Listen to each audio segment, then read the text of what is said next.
Self-efficacy is confidence in one's ability to successfully complete a behavior. Physiological state is interpretation of physical condition of the body such as pain, fatigue, or rapid heart rate, which increases or decreases confidence and ability to do behavior. Emotional state is a temporary positive or negative feeling that can increase or decrease confidence. In this video, we will be explaining the physiological and emotional state and the effects it has on doing a behavior in an example of two friends named Kristen and Harold. Harold is a friend of Kristen's who partakes in physical activity on a regular basis. Kristen looks up to Harold as a close friend. Kristen is feeling a negative association to the physiological responses of her body when she exercises, such as high heart rate and sweating, since she has not exercised in a while. Harold explains to Kristen that it is a normal part of exercising and it will become easier since he knows what she is going through. Harold is using verbal persuasion to get her emotional state about physical activity more positive by saying that he will be there for her to get used to doing more physical activity. Since Kristen agreed to go work out with Harold, Harold is playing part of vicarious experience since he is a role model to her.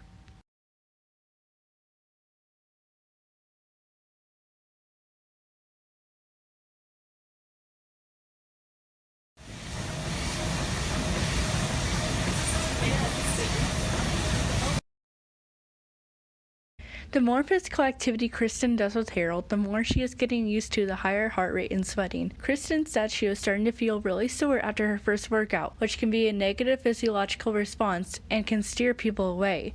So Harold gave her more knowledge and told her not to push herself too hard in the future. Kristen also said she is feeling more comfortable, which means her emotional state is becoming more positive because of her doing the behavior more. As her physiological and emotional state is improving, her self-efficacy to do physical activity is higher.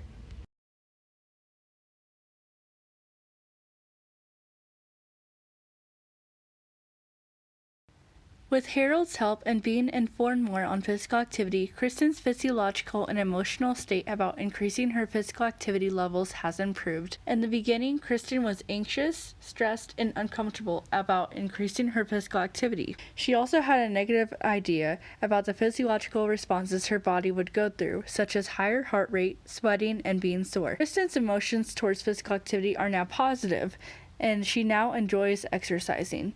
Kristen is now okay with the physiological responses of sweating, higher heart rate, and the occasional soreness. Modifying Kristen's physiological and emotional state has improved her self-efficacy to do the physical activity on her own.